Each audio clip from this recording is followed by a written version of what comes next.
Reflections with theologian Father James Bacik, lecturer and campus minister at the University of Toledo. And maybe that's why the liturgical feasts often don't have the impact on us that we would like them to have. It's like build up to them and they happen, and it's like a closed event. And what we're saying here is that the great liturgical celebrations like Easter and Christmas are not closed events at all. They ought to be open-ended.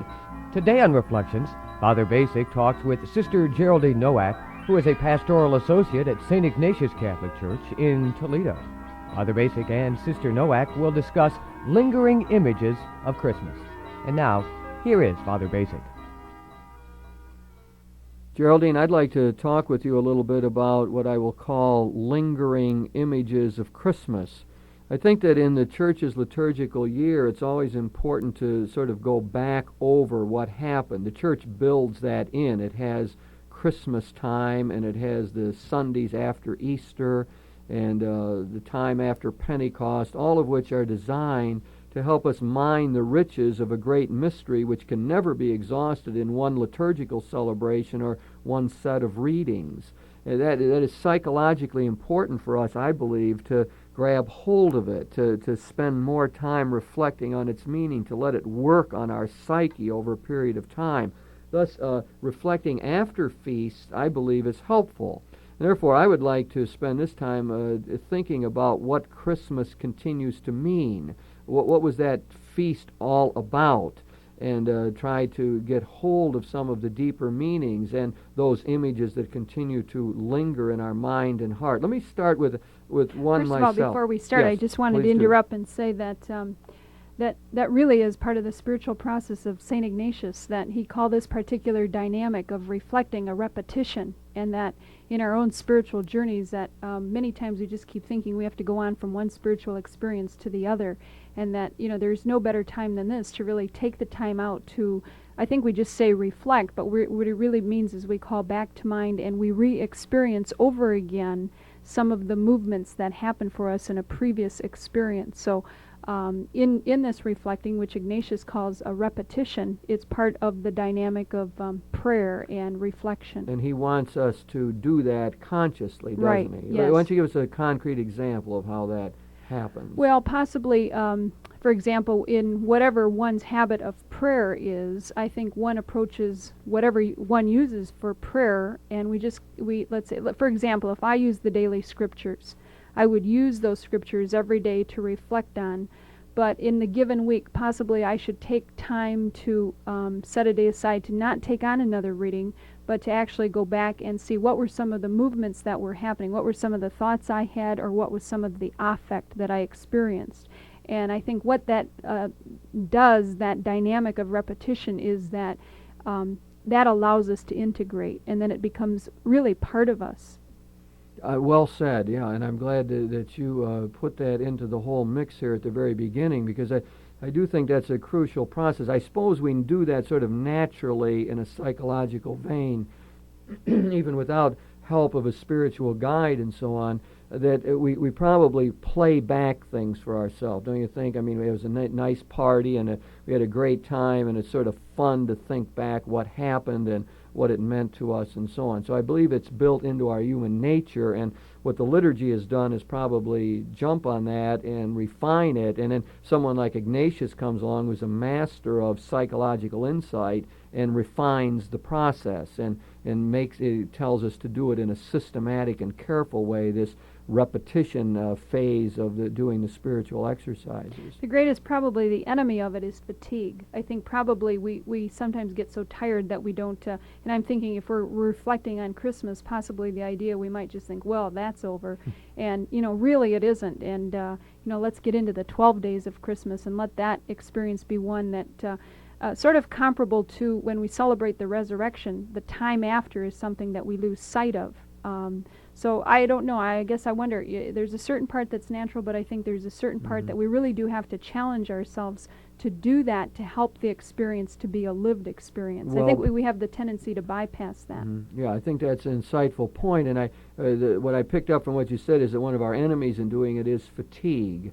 And I would think just plain busyness, that a lot of times we don't get the opportunity to think back over and And maybe psychologically too, it's a question of, well, that's here and ended. Mm-hmm. And maybe that's why the liturgical feasts often don't have the impact on us that we would like them to have. It's like build up to them and they happen, and it's like a closed event. And what we're saying here is that the great liturgical celebrations like Easter and Christmas are not closed events at all. They ought to be open-ended. They ought to begin a process of reflection. They ought to open up new vistas for us. They ought to help us to see things in a deeper way and be a part of a catalyst of an ongoing process of growth, development, conversion, and deeper reflection. In a sense, this process of trying to understand what the feast is all about happens within the Christmas readings themselves. And what we associate with Christmas, of course, is the readings of the story of the birth of Jesus. I mean, that's what we're familiar with. But it's interesting that at the last Mass on Christmas Day, the readings change, and the very last reading is from the prologue of John's Gospel, John 1 to 18. It's a passage very familiar to Catholics over a certain age, since we used to say it at Mass all the time before the Vatican II reforms at the very end of the Mass. It's the one that in the beginning was the Word, and the Word was in God's presence, and so on. The Word was God, and this Word comes as light into the darkness, and so on. And then the key passage, the Word became flesh. But what I'm getting out of this is a methodology, first of all. What the Church does in the very last reading on Christmas, after telling the very concrete, graphic story of the no room in the inn and the manger and the shepherds and so on, is we get a commentary on it. It's a reading that doesn't really speak about the birth of Jesus, but what it's telling us is, here's what we think was happening. What was happening in this beautiful story of a little baby in Bethlehem, in a manger, and all of that is that the Word was becoming flesh. The Word was pitching His tent among us, and we have seen His glory. So in a sense, we've got a reflection built into the very liturgical readings here. Don't forget what it's all about. It's not just a sentimental story about a little baby. That tugs at the heartstrings, and it's easy to wax poetic about it, I suppose, and we have cribs and little babies like that and so on, young children. But let's not forget there's sort of an adult meaning attached to this. There's something deeper going on here. The birth of the baby is a particularized way of saying that God, the great mystery, is present here in our world, has come to be personally present in our midst. The Word did become flesh. Anyway, I was putting that forward, Geraldine, as an example of the way the liturgy does something that you are saying we need to do.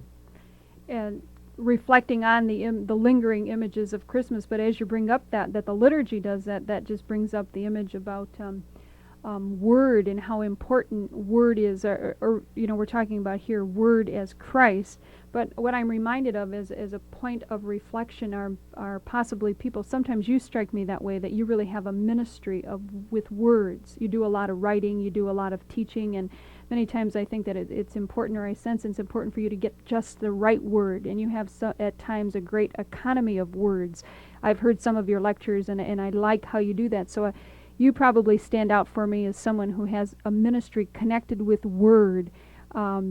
And then I guess aside from that, I start, if we're thinking about some of the lingering images of Christmas, I might just think about, well, what were some of the words that were expressed this Christmas? Who were the people that we met? What kind of words were said? Were there some words of, some people get engaged around Christmas time. Some people heard words of proposal. So it's kind of a fun thing to let in our point of reflection right now, to think about the people that we experienced at Christmas, and probably in the coming days ahead also, what kind of words will be spoken. And probably the gauge to that is, we'll probably feel quite good about the words that were Christ-like. The kind words, the happy words, the encouragement words, the celebration words. We'll probably have a sense of feeling bad about maybe the fact if we did have an argument, and that can happen. Maybe we're calling to mind right now, upon reflection, some argument that we had maybe the day before Christmas or Christmas Day, and came to realize at this point in time that, it was just due to maybe fatigue, or everybody wanting to do the right thing, and so on and so forth. So one of those lingering images, just as you bring it up, is just the whole thing centered around words. The words, yeah, that's. I like the way you wove that in. At times makes me think of the reason for precision in language. A lot of times, to come up with the right word is what helps capture the experience. We could talk about the Virgin Mary and say, well, in certain ways she appeared to be aggressive, and someone else say, well, no, she wasn't aggressive. What she was assertive. Assertive has a whole different feel to it, and to get the right word to name the experience helps us to know what the experience is all about. And I think in language that becomes important. So one is the precision of meaning. And the other thing that I get out of what you said is the importance of word at an emotional level. Words are flag words a lot of times. They upset people or liberate people. And maybe it's good for us to know how our words are heard as we speak them, not just what they mean to us, but how does it come across to somebody else. So we could do a reflection on Christmas in terms of what you just said in negative terms. We could say, well, what words hurt? What words really damaged a relationship? Where was I sharp-tongued? Or where was the tone wrong? And again, back to the more positive side, what you brought out is, and I like the way you said that, what are the words that are Christ-like, that are Christ words? And those aren't just religious words. Those are ordinary words, secular words, which have liberated, which have illumined, which have freed people up, which have helped people to feel good about themselves or more confident or moved them forward or encouraged them to action, got them in gear. Those seem to be the kind of words that we would like to speak. I suppose you could go back through the Advent liturgy and the Christmas masses and see the kind of words that really triggered something good for us. Maybe it was at the very beginning, Isaiah's great words that the valleys would be filled in and the crooked ways would be made smooth and the mountains would be leveled, and someone saying, those are the words that spoke to me. They gave me hope throughout this difficult season of Advent and this trying time of the month of December and preparing for Christmas. Maybe, I was thinking too what you said, I suppose for many younger families with young kids, it's those first words when they open their presents, that are ecstatic, that are spontaneous, that, just bring the joy to people. The youngster is saying something about the present that they received.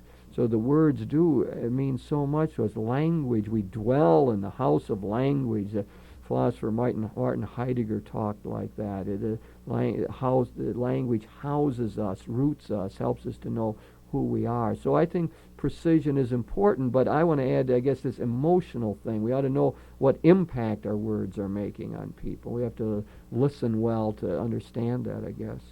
Also, I'm just in thinking of, the Christmas cards, the printed word, the messages that are already written for us, and maybe we might reflect on, who wrote what message to us. So there's I guess that I would call that the bonding word. So just... And that people would remember that then, yes.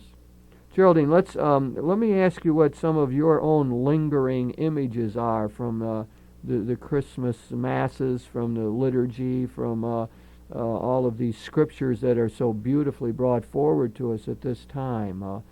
Let's maybe talk a little bit about them. This image was probably a little bit of a surprise to me, and surprising to me that I would reflect on it as a lingering Christmas image. It would never have occurred to me as one, but when the Christmas story is read and we're talking about Caesar Augustus publishing the decree and ordering the census, the word census, I've had the experience, the diocese has been through a census experience in regard to the synod. I had the opportunity of helping to take the census, and I guess why it becomes a Christmas memory is that in taking that census and going house to house and meeting people, I can't help but forget the people that I met while taking that census. And it sort of puts me into a reflective mode, too, that as I understand it, we were to, it certainly did have its ecumenical outreach because we would forward on to other churches, many of their members or people who would like to become members. I think at the outset we were expecting to discover possibly people who were out there that were not Catholic, and I think the surprising thing is that we found few, but we found quite a few who were unchurched, and so that becomes a point in taking the census. There is a point there in terms of Christ came for all of us, even those that we experienced right now in taking the census, who possibly said the words were said to me like, I don't belong anywhere. I don't go to a church. I have no religion. So those people's faces and those houses are a very strong image for me, and I think they're even a part of my own Christmas prayer, in that the incarnation, and maybe through other people, will come for them. Some people to come along to, let's say, help give meaning, because in some of those it was almost an apologetic, and sort of an awkward and yet a wishing to want to have something. It gave me a sense that there's still a lot of work to be done. There's still a lot that we can offer, and that basically that it really is God's work. It isn't all our work, but that God did come. He was born for all of us, whatever we call ourselves. So just that strong image of census. I guess as I've often heard this story in my mind, I could picture a census, and I think previously I pictured whenever the United States would do its census, or every time I go through a telephone book and get the population, I think, well, they took the census. But this is the first time I had a first-hand experience at actually taking a census. Well, you're able to link it up with a very real experience. I know the way the census came across to me this year was in negative terms, that here was Caesar Augustus ordering this census, and it gives a universal character to the gospel message. That's one thing it does, to get the positive side first in here, and that is that it tells us that in Luke's mind, the birth of Jesus has universal significance. While it happens in Bethlehem, in a tiny, insignificant land occupied by the Roman power, it has universal significance. And I think that by bringing Caesar Augustus into the story and some worldwide census, we get a feeling for that. I think it's Luke's way of putting the birth of Jesus into the secular context, into the context of world history and what's going on. That's one thing I would get out of that. The other thing I was getting out of census this year was that it's negative. That is, I'm thinking of from Mary's and Joseph's point of view. What arrogance the Romans have. How can they be telling us to go to a census? I'm 9 months pregnant. I got to walk all the way down to to Bethlehem, down in Judea, to go to this census. I mean, why should these cruel, occupying powers here be allowed to tell me what to do? Then I was even thinking, well, Joseph finds this demeaning. Here he is, he's out here with his wife, and he can't even protect her from the Roman power. He's got to take her at 9 months on this terrible journey, and he's feeling sort of inadequate, because the census represents the power to run over you, of the oppressor to say, we're going to count you as part of the whole program of keeping you in subjection here. Anyway, it was functioning negative. Well, your negative image, though, really has a positive result, because if the census had not been called, Mary and Joseph would never have gotten to Bethlehem. And so, with that, I guess those parts of our lives that many times seem, the logical part. Well, I shouldn't take her; she's 9 months pregnant, and so on and so forth. This is actually, this is stupid. Why should we do this? The end result was it was a part of God's plan. So it's even the negative parts of our life that fit in for something positive. And when we get into the idea then of Bethlehem and the meaning of its word, or house of bread, that's a lingering Christmas image for me. House and bread, and the image of bread. And I guess I think of all what's a common custom at Christmas is the various cultures that make their favorite types of bread. So I'm thinking of bread as a very, very strong image, once again, to say something extremely basic about our rootedness and how important our own places of birth are, that they're basic. I guess another image that comes to me is a gentleman that I was talking to this maybe a couple months ago, and he was quite distraught and for various reasons, life situations, and one of the things that he thought he would just like to do is take a day off and go back to Pennsylvania somewhere where he was born. And I had said to him, does that strike you unusual? And he said no, but then it really did come into perspective. He said yes, things were so complicated here and they were so harrowing here that he wanted to go back at least to walk around to a place that he once knew was a place of comfort. So in Bethlehem, house, meaning that once again, and then bread, and bread is that same nourishing, basic security, sustenance that's so basic to our life. And again, that image. Do you think it's carrying that too far then to begin to talk about Christ as the bread of life, and bringing us and relating that to the Eucharist being our nourishing meal. I mean, I don't know if that's too big a leap, but I guess your mind could jump to that and say, here we've got that the Christmas story is already alerting me to the power of Christ to be nourishment, to be food, and so on. I think I remember someone claiming that about Jesus being in the manger, but I don't know that for sure. But anyway, I'm tenuous on that. But I think the imagination could move in that direction. That's certainly what we hold, of course, that Christ has come to be nourishment for us, that he gave himself for us, that's what happens in the Eucharist, that the sharing of the sacred meal is our way of being in touch not only with the roots of fellowship, but also the power of Christ's Spirit to keep us going and to help us to meet our responsibilities as Christians. I don't think it's that far-fetched if one can just, really concentrate on what bread means and what bread means in various cultures. A lot of Christmas customs center around bread, and what that does is it brings back that rootedness of culture, of home, of tradition. Do we include baking Christmas cookies in this wider thing, or that's maybe another sort of thing? Well, I think bread? the shortbreads and so on, Yeah. I would think could come along into that. Well, Geraldine, tell me other lingering images that you have from Christmas. Did we run out of them already, or are there more of them that you? Well, would I always like like the shepherds. Christmas always seems so phenomenal and all the people, but it really is. It was once again there's some affirmation for people who feel common and ordinary that.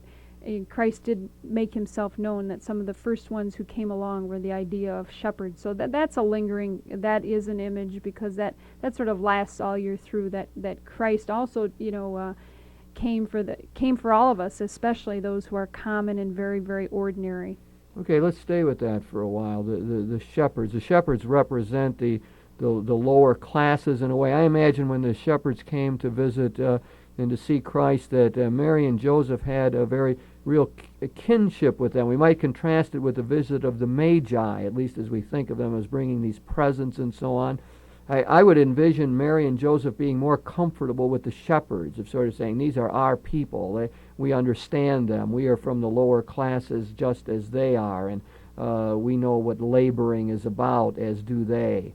And really welcoming them and hearing their message that it has come to them again through the angel, the messenger, that something important has happened, and then seeing the sign of Jesus in the manger, the trough used to feed the animals.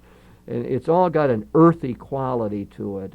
And I like your extension of that, the reminder of having a feel for ordinary, of recognizing our own commonness, of maybe having a special sensibility to those who are on the fringes and who are having trouble with employment and fighting the battles of life and so on. I could get a sort of moral message out of all of that we need to be attuned to the ordinary in our daily lives. And maybe people who are more affluent have to be careful that, they don't screen out that element of society or look down on that element of society. Those of us who are so fortunate and blessed in life may have to make sure we don't somehow think we have that made or have it coming, or God loves us more. So maybe the image of God delivering the message, first of all, to the shepherds reminds us of that in the Scriptures, those are called the Anawim, the little ones of God, the poor ones of God. And there's always that special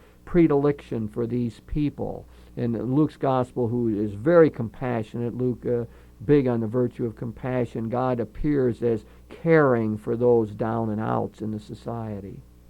And sometime when possibly one is not particularly feeling that they are that person, I think there is a tendency to talk about them as they. And while we need the awareness of the Anawim and so on, I think actually what shepherd also represents to me is that there really isn't such a thing as the haves and the have-nots, but that there's something common that we all have. Over and over again in parish life, I know people talk in terms of they would always like to be like this other person, or I think one of my favorite things I like to get across is that what we all have in common is that we struggle, that we there is no such thing as some person who has it all together. the person who appears or looks to us as having it all together, if we really got to know them, or if we heard a part of their story, we'd probably be terribly surprised. And that many times we do a disservice to ourselves when we forget that the common, the ordinary, is really a part of who we all are, just by reason of our humanity. Now, some have been possibly more blessed and have give gifts, but the responsibility, I think, is greater. But just the idea that maybe we would all feel a stronger kinship and bonding if we did more thinking in terms of the fact that really none of us have it together. We're sort of all, one of my little favorite things is many times in church work, I think we have a tendency to put certain ministers up on pedestals, and I've just come to experience that people have various gifts, and everyone has their gift, and there is no such thing that, this person is this guru. The favorite saying of mine is something along the line of, burn incense before no one. We're just all one little motley crew struggling in the same direction. I like that. And that all plays into our shepherd theme and the commonness of life. I think what you've well done is to try to get at the rock bottom similarity that we all share. And we're finally all made in the image of God. And the God has sent the Word into our midst to pitch His tent here so as to bring out that commonness and to help all of us to appreciate the way, even in the ordinary things, that God can speak to us. So we have a great variety of images here. Is there another one that comes to you? We don't really have much time, Geraldine, to do that.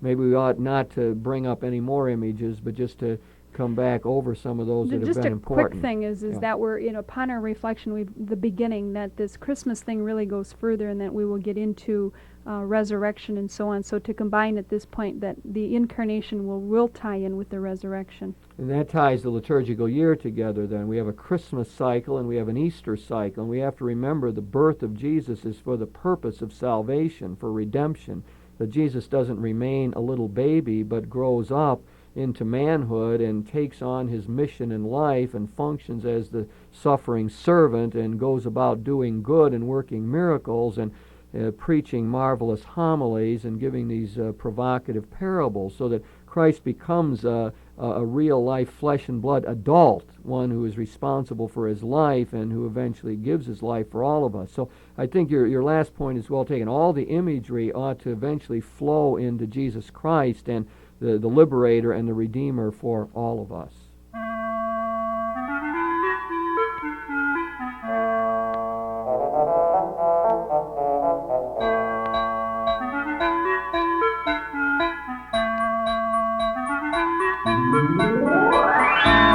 You've been listening to Reflections with theologian Father James Bacik, lecturer and campus minister at the University of Toledo. Today, Father Bacik talked with Sister Geraldine Nowak, who is a pastoral associate at St. Ignatius Catholic Church in Toledo. The topic of this week's Reflections was Lingering Images of Christmas. If you have any comments on today's show or suggestions for future programs, please write Father James Bacik, Catholic Campus Minister, 2086 Brookdale Drive, Toledo, Ohio 43606. Funding for this program was provided by the Catholic Communications Commission of the Diocese of Toledo.